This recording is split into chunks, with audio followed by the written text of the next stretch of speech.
Hello and welcome to the Hero Mode Audio Chronicles episode 12. I'm your host Curtis and with me again is Leeland Stone. Hello! So, we're here post our buddy's bachelor party, just trying to put together the story of because I don't remember very much. It's a very vague night. I think really to actually figure out what the fuck happened, we would need almost everyone to kind of pass together bits and pieces and to be able to put together chronological actual With our story. powers combined, we can come up with our story. Because like I said, I was really surprised when John said to me, he's like, "Do you remember going into the Duke Duckworth?" I said, "What?" It's like, "When?" It's like, "When we left." It's like, "No." Especially then when he said that you were all locked out, beating on the fucking door. Yeah. I just found it funny because you're talking about how you can't remember parts toward the end of the night. Yeah. I'm trying to remember, as we were just talking, I can't remember how we got downtown. I left here. I remember we hit Jungle Gyms. Yeah. But honestly, I don't know the transition. I had to ask Carolyn how we got down there because I wasn't sure how we did. I know she picked us up. We were down in the park. She brought us down. Oh, I know. No, I know. But I didn't even remember that. Oh, wow. I was like, did we cab it or did someone give us a run? Because I think that was my peak, was just before we were going. Yes, because we were going to call a van. Yeah. That's what it was. We were going to call a van, so all of us can go down to one time, and then Carly ended up coming back early. Yeah. So she brought one crew down, and then me and Chad went down separately. But from the point that me and Chad got in the car to the point that we met you guys in Jungle Gyms, I don't remember. You remember going back? To where? The house. To coming back here? Yeah. I don't remember the drive. I remember us hopping in the car after leaving Smoke's Poutine. We were down in the park for a bit. Carly showed up. We hopped in the car. I got some pretty funny. We hopped in the car and then we were here. I got a couple funny videos from the park that are just I had no idea that this happened. And it's fucking me shooting it and talking, and I was like, this is the only way I'm gonna remember it. Wow. It's funny though because might have to put those up somewhere. Oh yeah, I'm gonna put it up, but they're upside down and everything, so I got to put them together and fix them. But it was you remember Razor Ramon? Mm-hmm. You remember the fucking thing he used to do? Oh yes, I remember Johnny doing that. Yeah, that's what it was. And the funny thing is I kept yelling at him to do it better. You can do it better than that. It's oh, you do way better. Think like Razor Ramon, think I'm on cocaine. I think we would have to get everyone together because it's only because you mentioned that I now remember it. Exactly. That was completely gone. And that's the thing. I vaguely remember having a drink at a bar. Maybe loosely remember the inside of the Duke, but going there, coming out of it, and whoever the fuck was in there, no clue. I don't know what happened to the bottle of tequila. All I know is I had 2 shots of tequila out in the shed, and the next thing I know, Johnny's taking the one with the worm, which was the last shot. Yeah. And I'm just, it's what happened? I had a couple, because we did a couple, and then when we tried to do the podcast, so yeah, there was so this is podcast episode 12 2.0. Yeah. The first one was during the bachelor party. It was a good thing it fucked up as it was saving because it was pointless anyway. It was just terrible. It was just a waste of time. It's too hard, man. 6 people talking at the same time. It's hard enough. Even if we're not drunk, if we had 4 people here, 4 or 5 people, mm-hmm. that'd be hard enough. But to have 7 drunk people out in the shed, trying to cohesively work together and have a show, I should have known better. And of course, there's certain individuals that were in the shed that we're having a conversation. They have to have their point. They have to have their say in it. That conversation then spins somewhere else. Someone wants to pull it back. Someone else has gone somewhere else. It was a clusterfuck. Yeah, there was no way. And that's why I was embarrassed the next day because it was making me angry. I was like, man, I was yelling and shit. But no, it was fun though. And now we still have the wedding to go. That's true. The fucking, I suppose, what do you think will be worse? Bachelor party, maybe. I think. The bachelor party. I don't suspect the wedding is going to be half as bad. Well, for one, it's too public. Truth. It's not exactly. It's far too public. You're not going to see Chris and Johnny getting absolutely shit faced. Oh, I don't see because it's his wedding night, but I don't see. Yeah, no, I can't. You know what I mean? I don't imagine Johnny's gonna get crazy on that. And with Chris is there too, so I'm sure his girlfriend's gonna be there. So someone's gonna keep him in line. My girlfriend's gonna be there. She's gonna keep me in line. It's just. comes with it, right? Yeah, like, I'm sure we'll have a good buzz on, have a laugh, but it's not going to be like that. It's not going to be the bachelor party. No. But it was a good time. But still, I just thought of being out around Bay all weekend. Oh, a terrible, terrible idea. So yeah, that was fun, and like I'd like to put it together. And like I said, I got some more videos and shit to look at after. I actually want to see these videos too. There's some really weird ones, funny ones, like Johnny and Chris giving each other stunners here in the basement. What? Yeah. Like just was that afterwards? Yeah, I think so. I think it was when we came back. That doesn't make any sense to me because I remember when we came back, like I was upstairs pumping the bed up, and then Chad passed out. You passed out on the couch, and then Johnny and Chris went in the room. Yeah. And then I passed out after I pumped the mattress off. So when the fuck was that? Because it's literally like right here. Like, that must have been the next day. No, can't No, be. it couldn't have been because like I never got up till like I woke up at 10. And I was a fucking bag of shit. And then everyone kind of rose and was gone in like less than an hour. Like place was cleared, right? And it wasn't even much mess because Carolyn fucking cleaned the place when we were gone downtown. I can't think of when it might have been because before we went downtown, everything was in the shed. That's what I mean. It's this weird like video. I'm like, when the fuck was that? Like, time stamped? Yeah, it might be. I hope. Actually, it should be. Yeah, it should be. At some point or some way. No, I'll be able to see that. Oh, you should be able to go into your phone and see what the the save time is. I never thought about that. The created date. So that'll be interesting. And so after the day after the bachelor party, I had to go to a conference or a seminar. No, it's the Newfoundland Gaming Expo, and give a talk, like a workshop on game development. So half in the bag. It was rough, man. Like so, and that was at 2:00. I only woke up at 10, and like by 12, I was like, Jesus Christ, I gotta get in better shape than this going down there. So I just kept resting, trying to hold together. I was gonna play a game, and I was like, I can't even concentrate. Like I can't look at anything and interact with it right now. I spent most of Sunday sleeping. Yeah, well, no, I was fucking down with this goddamn thing, but it went really well. But it was funny because, like, I went down there, went in and just asked people, I was like, I'm here for a workshop, I don't know. And they gave me fucking lanyard thing and told me where it was to. So it was in Munn, it was up on the 6th floor. Oh, that was fun. Yeah, it's because it was fucking super warm. Sitting in this little tiny classroom, because there's only about, say 30 people or something, maybe like 20 odd, but just sat in this little warm room with a fan, and it was me and another guy, Eric, and during the presentation I never even stood up. Really? Yeah, the whole presentation I sat down. I was basically like this the whole time, like giving me talk, like, and I had slides and everything, like going through it, like. But just sitting down because I was like, if I stands up, I could fall over. Like I don't give a fuck. Like I'm doing it like this. All I got to do is get it out. I'm doing it my way. Yeah. And then questions, like people asking questions and shit. You hungover? Yeah. Well, that's what because two people in the conference were actually students of my old art director, and right when it was over, this girl comes up to me. She's like, "Janice wants you to come downstairs." And I'm like, "Like who? What? Oh, okay, yeah." And so then I went down talking to her for a bit, but yeah, it went really well. Like people were really interested, and it seemed like they took something from it. But what a rough afternoon! No doubt. Like, and I didn't even realize until like days before that it was the same weekend as the bachelor party, because I set this thing up like over a month ago, like 'cause at work. Oh, so you set this up? Kinda. Like I've been talking to the boys at work about trying to go out to talk to the community a bit more about game development and getting kids interested and stuff. But so then when this came up, they were approached about doing a workshop, and they put me and Erica. So we'll ask if we wanted to do it, and I said yeah. Yeah. And so that went all right, and yeah, sick and it sucked. No doubt.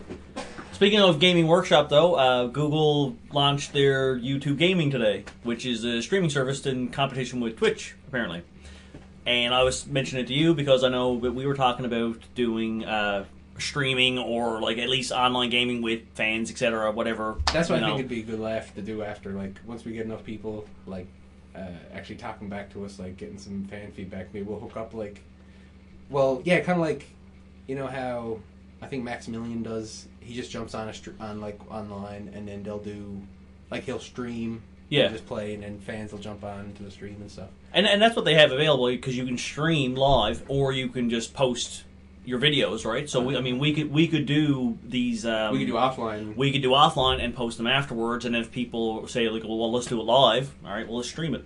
You know. Yeah, I think it'd be fun. And what would you like to do? What games do you think you'd like to be playing with people? Mortal Kombat.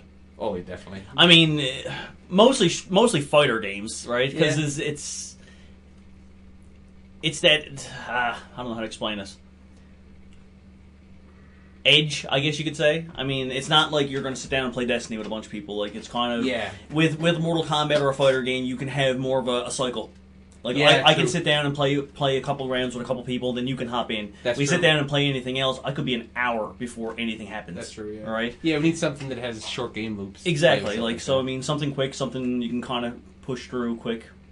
And we could even do like a selection of games, be like, do this one this week or something like that. Yeah, and then with feedback as well. Also, what do you want to play? What do you want to play with us? Yeah. All right. Well, like for yourself, I came over. You were playing Heroes. Actually, Heroes would be a good one because the matches are about 20 minutes. Yep. And we could actually have like a team. We could get people to team up with us for a match, which I think would be live. So yeah, and I mean, it's Google, so it's going to be crazy. Yeah, and that went up today. So the 26th. This is August 26th. Speaking of Google, like fucking Skynet though, man, heard some crazy stuff today. Like, what's that? Have you seen like some of the stuff that's happening down like southern states, like in Texas, with like these Walmarts being retrofitted into these they don't even know what they're turning them into, but a lot of people have got like, or some people, I guess it could be conspiracy theorists or it could be just, I don't know. It's like they're not explaining what's happening, and the stuff that they're saying is not true. Okay. So it's these Walmarts that are getting closed, and they're opening new Walmarts, but these ones are being like gutted. Like guys are going in, pulling out ventilation, pulling out everything. And really? Yeah, and they don't know why. But there's military personnel. There's people on site to kind of keep people away. Now, there's been a few videos in some areas where people have gotten kind of close and like driven around them, and like one guy, he has like a drone helicopter and he's flying it around the building trying to see, and he's up on this hill next to a Burger King trying to see it, and like cops come up talking to him and everything. Really? Yeah. Oh wow. But I was listening to the thing, and they're calling this thing Operation Jade Helm, and when I heard the word, I imagined, you probably imagine the same thing when you hear helm. Is a helmet, right? Yeah. Like almost the Roman centurion. Yep. But I seen a different breakdown of it, and the helm is also the guiding part of a ship. Yes. So some people are saying that this Jade Helm is the thing that's gonna create like the guiding system for this bigger operation. Huh. And one guy's this girl was breaking down what she knows or thinks. I'm not sure if it's like substantiated or whatnot, but there's you know how people have been flipping out about like the information collection and like the NSA taking people's like phone calls and all that. And then Obama came out and said, "Oh, well, we're not taking all your information. We're only taking metadata." And that kind of quelled people for a bit. But this missus was like, "Why didn't anyone ask why they want the metadata?" And I think then the guy in the thing that she was talking to was like, "Well, I don't think anyone knows what it is. I don't know what metadata is." And she breaks it down. She's like, "Well, on its own, metadata is useless." I said, "But what it is, it's a thing that if you put it into an index, then it becomes like a useful piece of the data. So it's almost like you have I'm trying to think of a physical way to explain it. Like, imagine the car to an engine almost. You know what I mean? Like, okay. No, that's a poor example. That's shitty. Well, I can't explain it. It's too weird because it's like a programming term that I barely understand. But anyway, what she's been saying is all this metadata is going into this program called Jade 2. Jade 2? Yeah. And what Jade 2 is supposed to be a supercomputer that preemptively figures out like military strategy and stuff.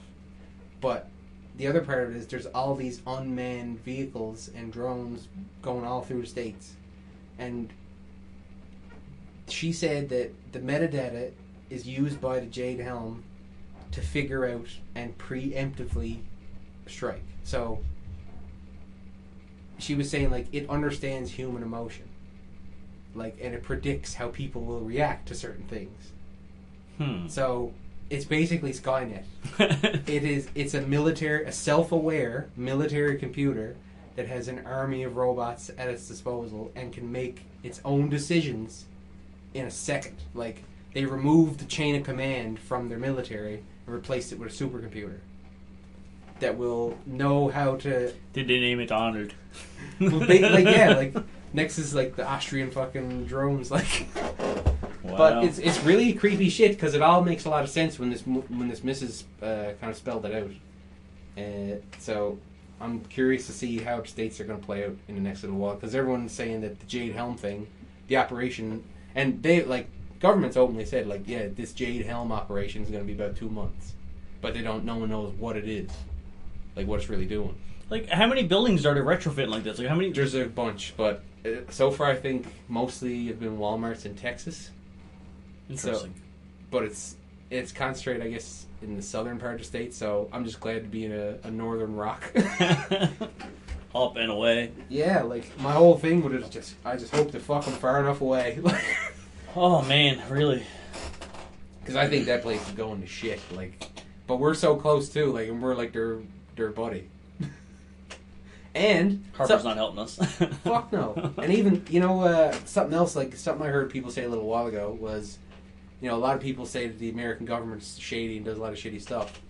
He said, but what people don't realize is the Canadian government tends to do a lot of the sim stuff, but you don't hear about it. Like, well, I mean, at the same time, I mean, we were generally informed for a long time, but we're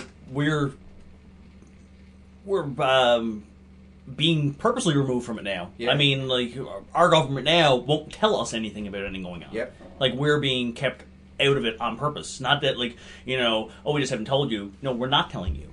I think the big difference is, like, from what I, understand, in the States, or in Canada, there's actually a law that says you can't lie on the news. Like, news can't tell you lies. Really? Yeah. But, broadcast really? news can't be fraudulent, intentionally. Oh, I suppose. But that doesn't exist in the States. Right? So that's why you always hear, oh, we won't talk about the big story, or we'll make up something about it. Like, well, the Walmart thing, they said it was, the news said that the reason that they closed these Walmarts was to update the plumbing, to fix a plumbing issue. But the thing that showed people, like, there's more than plumbing going on, there was a contractor went in, and he was removing all the refrigeration units. And he posted a picture on Craigslist of the panels from the refrigeration units for sale. But when he put it up, he took a picture inside the Walmart. Oh. So people got the picture and were looking at it and they're taking everything out. Like, they took gutted the entire building, nothing left but concrete, and cameras are still there. All the Walmart cameras are still up. That's the one thing that's left. Wow. So, and some people have said that there's showers being put up. So, that's fucking weird. Cameras and showers. I mean, there's not too many buildings you need those in, other than porn, a gym, and a prison. But I mean, like they're building prisons out the ass. So I mean, that's no surprise. But they also I'm pretty sure that they're overpopulating too. So maybe there are even more private prisons. Speaking of which, private prisons, I finally watched Old Boy. You ever see Old Boy? I think so. Oh well. The Japanese Yeah. I seen it, but it was years ago. But he fights people, he beats up boys with the hammer and everything. Yep. Okay, yeah. So that's a really weird movie. I don't know if you remember the twist. No, it's been a long time since I've seen it. It was recommended to a buddy of mine who's way into any Asian movies, period. Well, it was a cool movie, but for me, it was really overhyped because I've been told by people for years to watch it, and the twist was cool and kind of fucked, But to me, it was so like outlandish anime crazy bullshit. Like their excuses for how these things happen were like, what? It's like that's so like far-fetched. Yeah, it's just really like that's your answer for that. Like, and it was just such a, like almost like a Deus Ex Machina excuse. Is like, well, we can't connect these parts, so this is the reason. You know. We'll make this connect them. Yeah, for some reason. But it's such a weak link for me. But and it was all like, oh well, we subtly hypnotized you to do this stuff. That's why you did it. Like this is why it all happened this way. It's like sure. I mean, if you can't make sense of why a character does something, just say they were hypnotized. But it also ties in to stuff we were just talking about. Did you see the preview for that movie American Ultra? I want to say yes. It sounds really familiar. It's what's his guy? The guy who was in Social Network, and he looks like Michael Cera, but he's not Michael Cera. Oh yes. He's like a. He played. No, in American Ultra, he's like a. Yeah, he's a killer. Like is he a killer or well, almost like a special agent type thing? Well, that's the thing. Like the reason what it's based around is MK Ultra. So I don't know if you heard about that, but it was an old U.S. like crazy like secret project of mind control. Okay. And you can look if you Google MK Ultra, you'll see like all kinds of conspiracy theories and videos and shit about like, but people theorize that like. The guy who admitted he shot Kennedy was a victim of MK Ultra. You know, all these shooters through history, all these like the guy, the Batman theater guy. People said he was MK Ultra victim, and it's a remote mind control or like sleeper agents with like special programming, and that's what the movie's about. Is this kid who kills people and he doesn't know he does it because he's an MK Ultra like sleeper agent.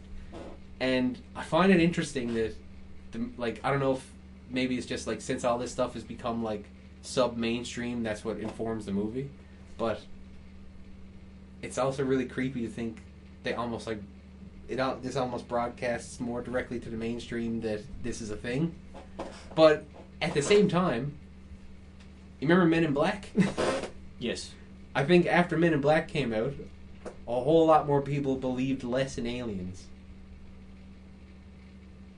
I can see that. You know, like, because I feel like if you make a movie about something, it becomes almost less plausible. Like people wouldn't believe. It's like, on top of that, they made it very comedic. Like they made a joke of it. Right? Yeah, and so it feels like, oh, you mean like that fucking movie with the dude? Oh, yeah. Like, oh, do they got the little universe in the building? Like yeah, exactly. You know, and I think it just helps keep people like ignorant of the possibility that anything could happen. But. Totally went on a weird tangent. Well, speaking of movies, you said you were gonna talk about Jaws. Yes, there's where I was trying to get back to. Jaws. So, I've like grown up. I fucking loved Jaws. Like, there was like a summer when I was like 8, and the whole summer was just about Cap Guns and Jaws. I literally just watched like Jaws 1, 2, 3, and 4. And no, it was the first time I actually found 3 because 3 was like this really shitty, weird movie that I'd never found. It was Jaws 3D, and it was terrible. 3D. Oh yeah, lots of that in it. Oh my god! Like when he dies at the end, they blow him up, and literally his jaws, his top and bottom at the screen, chomping. No, not even. Don't they? They do, but they just stop. Like they fly at the screen, they go and stop in front of the screen. And it's like, why the fuck was mid-air stop? I'm sure break here. But yeah. So recently I went back and listened to the audiobook, Peter Benchley, the original book. Just because like I had watched the movie again and been like, man, I forgot how much I fucking love this. And I was like, maybe I'll read the book. It's like, I'm not going to read it. I'll find the audiobook. And it's on YouTube. So listening to it, I was really surprised to see the differences. Like when it got to certain points, I was like, I knew so well in the movie, it totally happened differently, and it actually surprised me. Was it that it actually happened differently, or was it that it was just described differently? No, it happened totally differently. Oh, okay. Like some characters survived to die in the movie, and yeah, like it's a total change. Oh, that's why you're asking me. Do I remember who died? Yeah, because and there's this whole like a huge part of the book, almost half the fucking thing, is the relationship between him and his wife.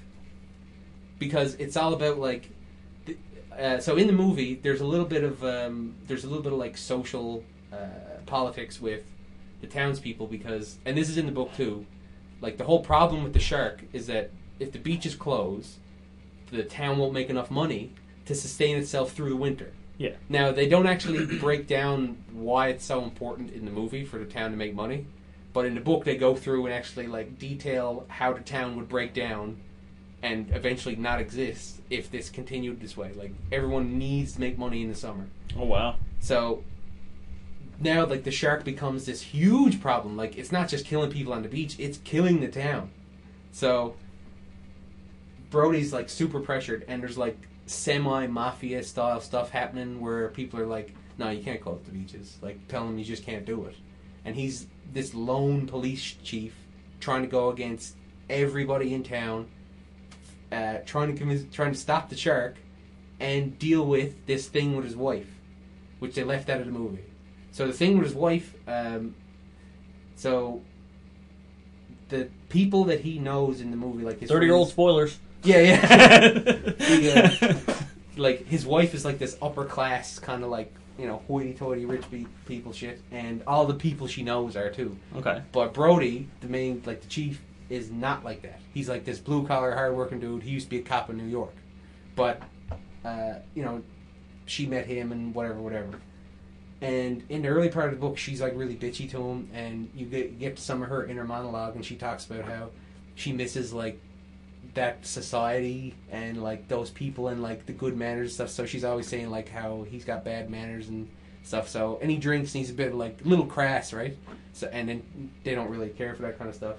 So it's shown that there's a little bit of rift in the relationship.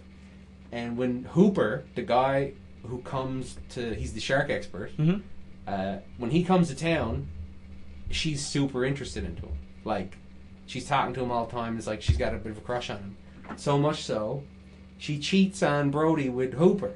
Oh. So there's this whole build-up of her, like, thinking about it, planning it, and, like, goes through the detail of how she prepares. She figures out where to meet him so that no one in town will know that the two of them were together. And they both figure out alibis. And then there's this whole scene with them sitting in the diner and having this talk. And it's like a cat and mouse thing where she's trying to entice him without being too aggressive. And she's trying to see like if he'd be into it. So he is into it. So he fucking nails Brody's wife. And then she just has enough with him, right? She just wanted to do it once to almost like make her feel better about like, because she's getting older, trying to, you know, reinvigorate her confidence and all this shit. So now you got Hooper, who cheated on, who fucked Brody's wife, going around with Brody all the time trying to catch this shark. And when Clint, the captain, shows up, like the hardest fuck dude, who doesn't have any story about being on, like, you know, the best part in the movie when he sits down and tells the story about being on the SS Indianapolis and it goes down and all his buddies are getting killed by sharks. Not in the book. No? Not in the book at all. Nothing about it. Wow. And so he has no story in the book. And he's just a fisherman. Like, just a dude that showed up on a boat. Yeah, and no, I think he does kind of go into a bit of backstory about being like a army dude, but this whole like sharks eating your buddies and all that. None of that. None of it. Oh, wow. And they actually go out twice. Like in the movie when they go out after the shark, that's it, right? But they go out. I thought they went out twice in the movie. No, like, well, I'll get to it, but okay. Well, they kind of do, but then it would be 3 times in the book. Okay. Yeah. So now Hooper's after cheating on Brody's wife, or not cheating. Cheating with. He's single, right? Yeah. So he don't give a fuck. And Brody didn't put it together, but just before they go out for the first time to go after the shark, like, he kind of thinks about stuff and he realizes, like, she wasn't home then, he wasn't home then, no one knows where either of them were. It's like, because the guy is a cop. Like, he puts stuff together pretty quick. Mm-hmm. And so he's like, alright, and him and Hooper get into a bit of an argument, and Hooper kind of he almost says something. He's like, that's not the only thing I'll play with. He's like, because he tells him, go back to your rich boy life, play with your toys, and he's like, that's the only thing I'll go back and play with. And then Brody loses it, and just grabs him and starts choking him. He's like, where were you Wednesday? And he starts making up all these lies about this missus. And he says, I was with her. And he's like, bullshit, she's a lesbian. He's like, you tell me you fucked this lesbian? He's like, no, it all went south. Like, it was a really bad experience. And then he knew, he was like, I can check right now if that's true. I can just call her, right? But they're getting ready to go out on the boat, so he doesn't bother. Okay. So then they go out on the boat. And this was... So in the movie, when they go out, they prepare for this big overnight stay and everything. But in the first time they go out in the book, they're just going out for a couple hours. Okay. They got no plans to stay out there. So they go out, and they're out searching for the shark. They don't see it for ages. They're out there fishing, fucking around, drinking.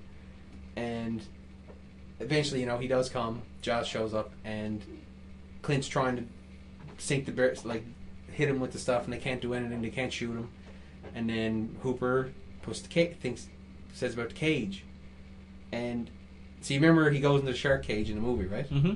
So same thing happens, but the part that's different. In the movie, when Jaws breaks the cage, Hooper gets down underneath. He's got a scuba gear and he gets under the water, and he hides away. And then Jaws starts attacking the boat, and then he brings it down, kills Clint, and then Small, you son of a bitch, blows his head up. But the way this goes, Jaws rips through the cage and eats Hooper. They describe it like he gets in and he grabs him by the torso. His guts squirt out into his mouth, and he gets pulled out of the cage. And then he jumps up out of the water with Hooper in his mouth, showing him to the guys. And they said it's almost as if he held him up for a bit longer. And they're trying to, and Brody's losing it, trying to shoot the shark, and he ends up shooting Hooper in the neck. He's already dead though. Yeah. But after that, they're like, what the fuck? And they go back. So they lost Hooper and the cage and everything, and they go back to the thing. And now is the point where he has a minute where he thinks about, he could phone the missus right now, find out if Hooper was lying, and find out if his wife was cheating on him. But he's like, if there was anything, it's over now. And it's interesting that they had to throw that in, or he had that extra thought before going back out to kill Jaws. So because the thing is, they were saying maybe we'll stay out all night and try to hunt him. He's like, no, we'll go back. We got no supplies. So that's what it is. They go back, and this is the bigger kind of climax is building up. His wife realizes what kind of a cunt she was being, and because she thinks about if she had married one of those rich fuckers, how boring her life would have been. And she starts to appreciate Brody for what he is, and then she gets scared, if he finds out, what if I fuck this up? But he doesn't bother, because it's kind of, he's like, well, it's over. I don't got to worry about him. True. So... And if the shark didn't do it, I did. Yeah. So, then they go out, and they gear up, and this whole time, Clint is saying stuff he's like, no, I'm going to kill that shark, and I know it. And... he's like, Clint knows where the shark's going to be sometimes. Well, this time he goes out, and they're going out, and he stops the boat. And he's like, why aren't we going out where we went yesterday? He's like, he's not going to be out here, I don't think. It's like, he's going to be here today. And, so they end up with the final conflict starting off. And it goes a bit differently. So, in the movie, you remember, the whole way that he tries to kill him is he shoots these barrels into him, right? He shoots him with a harpoon, the harpoon connects to the barrel. And the idea was that when the shark goes under, the barrel is floating and trying to pull him up. So it's tiring him out. Yeah. So eventually he gets so tired, he floats to the top, and then they shoot him. Mm-hmm. So, and in the movie, they put first barrel in, and he goes under. And doesn't come back up. And then Clint's like, what in the fuck? Oh, actually, quick jump back. In the first bit, he tries catching him, hooking him with this rod just to see... this big fucking crazy rod. Oh, and there's a whole bunch of gruesome parts on the first trip out that I forgot to mention. He shows Brody how he's going to get the chum line across the thing, and it's not the boys out flicking the stuff.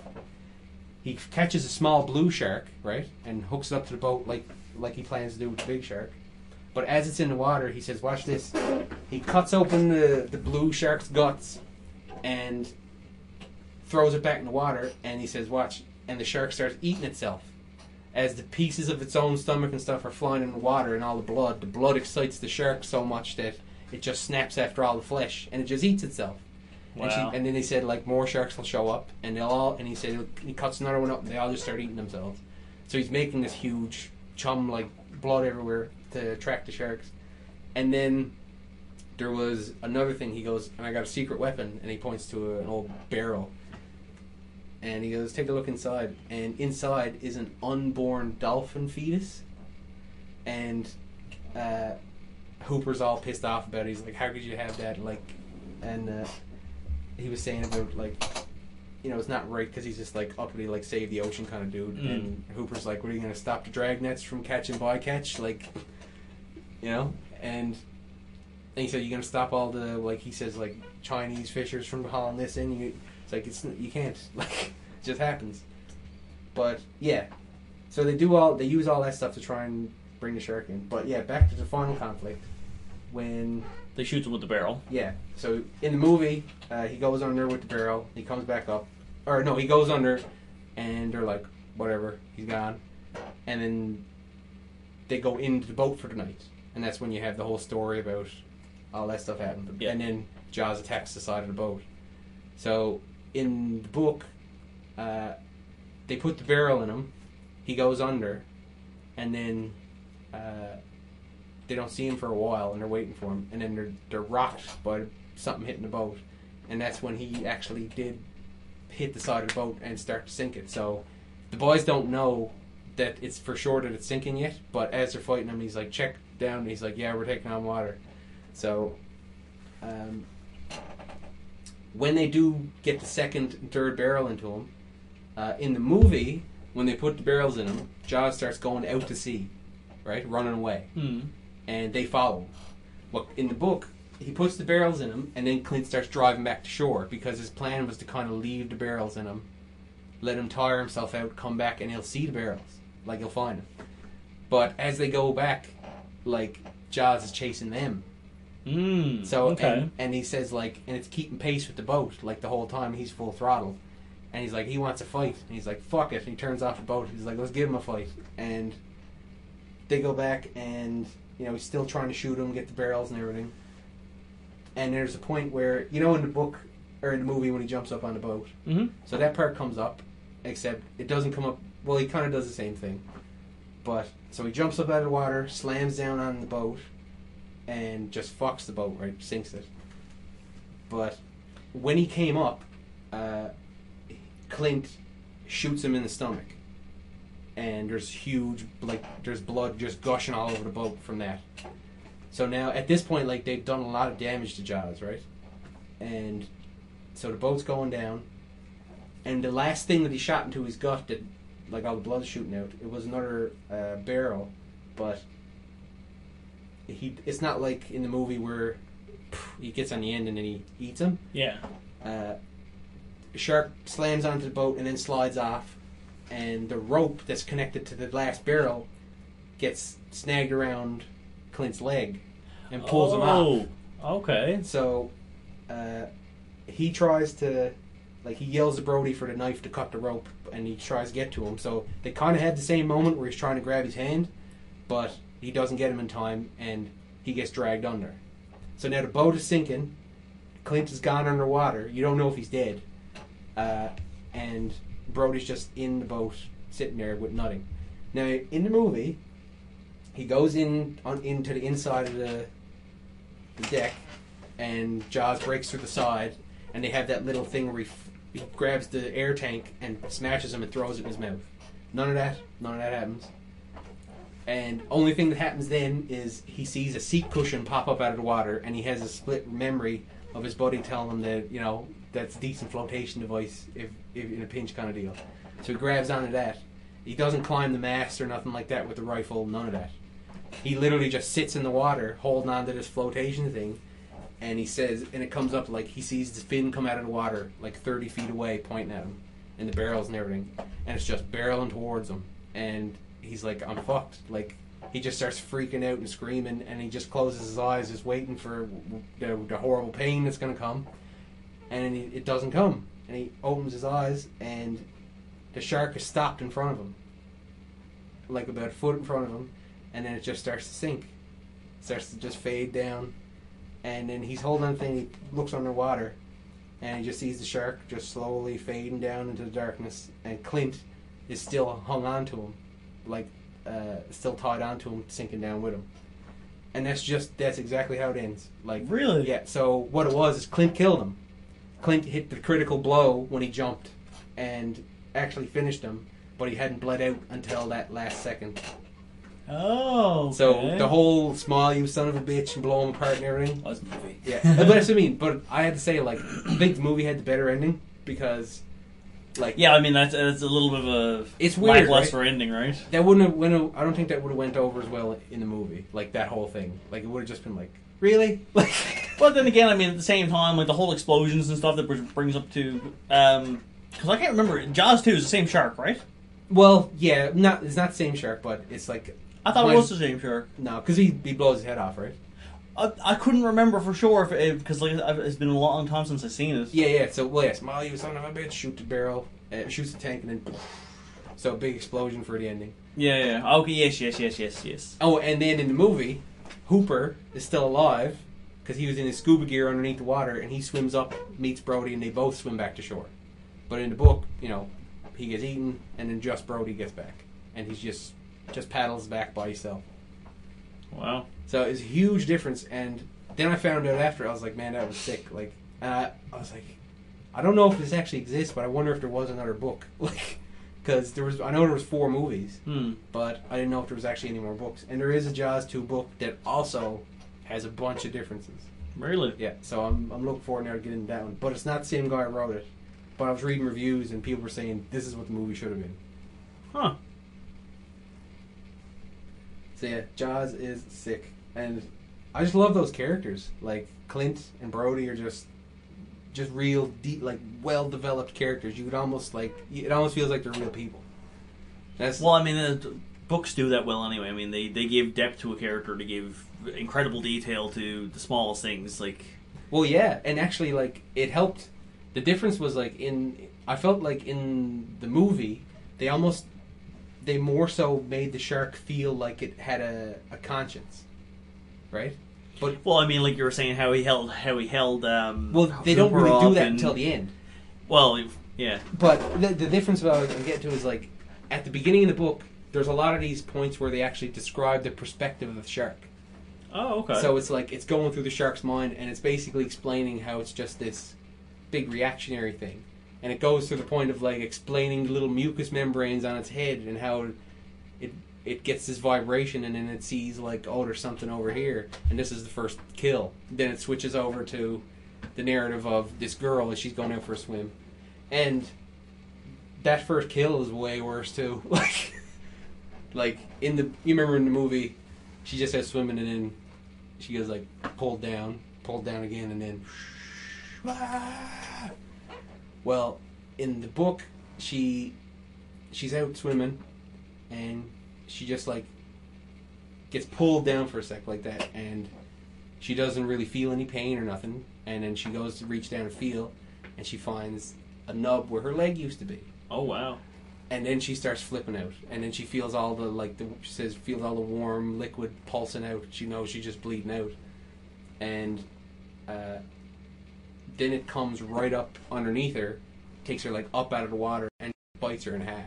Like, when they find the body on the beach, it's like this much and up.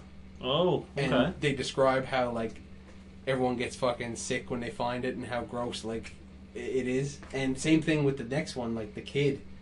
They really went into detail about when the little kid gets hit. Like, so in the movie, he gets on a raft, goes out, and you just see...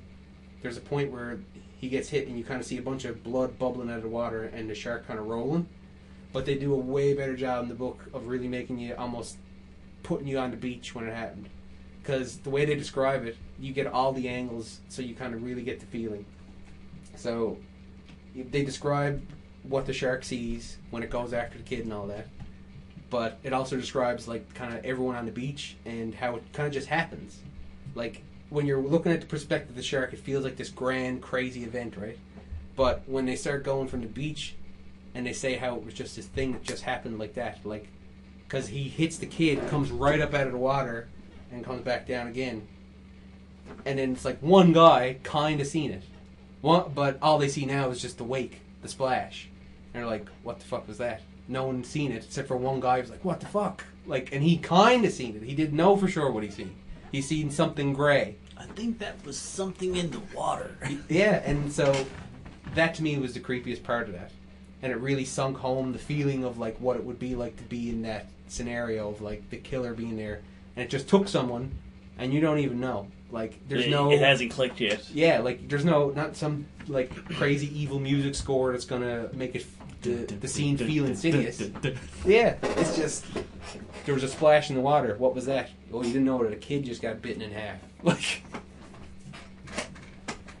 So yeah, Jaws. Jaws, yeah. No, I don't see... I got... well, not in regards to a book, but in regards to like an original writing of a script or something. I don't know all the details of it right now, but I know Zoe was reading something on Reddit recently about the original script for Fury Road. Oh yeah, the one that was written like back in like '97 or whatever like that. That's right. Apparently, like small details was like there were 6 princesses instead of 5 of them.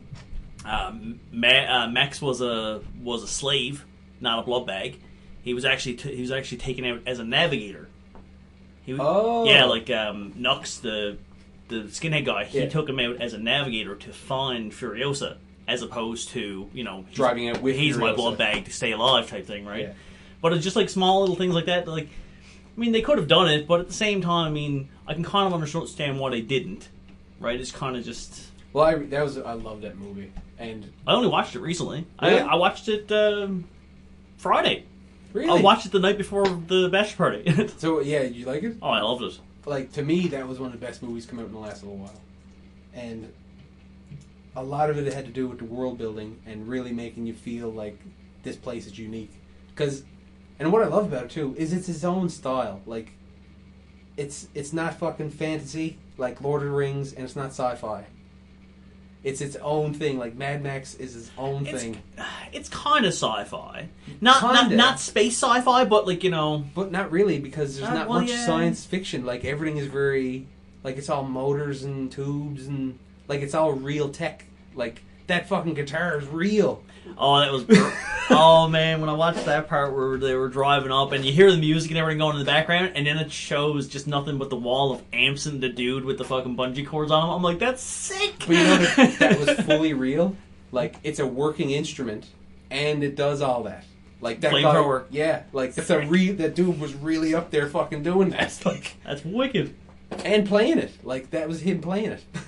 And all the drums on the back. Oh my god, that's the war machine. Yeah, like, it's so that the whole movie was so badass, and the main guy, Immortal Joe, his look, fucking amazing. Like, and what I love about it is, to me, is a timeless design.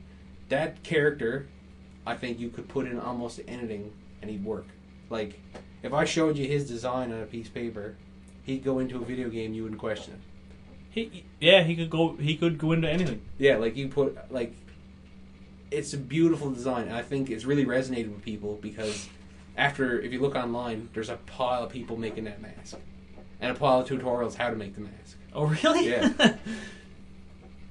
But, yeah, what a good movie. And the one criticism I heard was that someone said the plot didn't make sense. And I didn't follow how anyone could think it didn't make sense, because it's a pretty straightforward fucking plot. Like, so Max gets captured and he just happens upon this issue of Furiosa doing this little rebellion. Yeah, like, she tries to take off, and it's a simple fucking thing. It's like, she runs away, and Max is like, you're stupid, go back, there's nothing out there, and they go back. Like, that's it. It's true. I mean, I kind of had an idea that they were going to go back, because as much as they talked about the green place, blah, blah, blah, they showed a lot of detail to a lot of the small things that were happening at the main spot, like where they had all the plants and stuff like that. Like, they have water running, like, there's life there, And that was cool, too, to show, like, why they're there. Like, yeah, like, it's not like, we're just all huddled up here in the middle of the mountains. No, we got our shit figured out here. Yeah, like, we're following this guy because he gives us water. Like... But great movie. I hope. See, I have a worry that, like, because that script was an old script that came back, that was why it was really good. Mm. And that's true too. Yeah. I mean, that script's almost 20 years old. Yeah, and the funny other thing was, I had no idea. Do you remember Fist of the North Star? Oh, we had this conversation during the Drawcast. Yeah, that's right. Rag was telling you. Fuck man, that blew me away. Like, I actually want to go back and watch Fist of the North Star just because. Yeah, because it's fucking Mel Gibson. Alright, so that's episode 12 of the HMAC. We'll catch you guys later. Laters next time.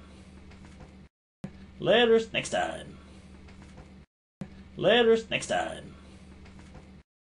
Laters next time. Laters next time. Laters next time.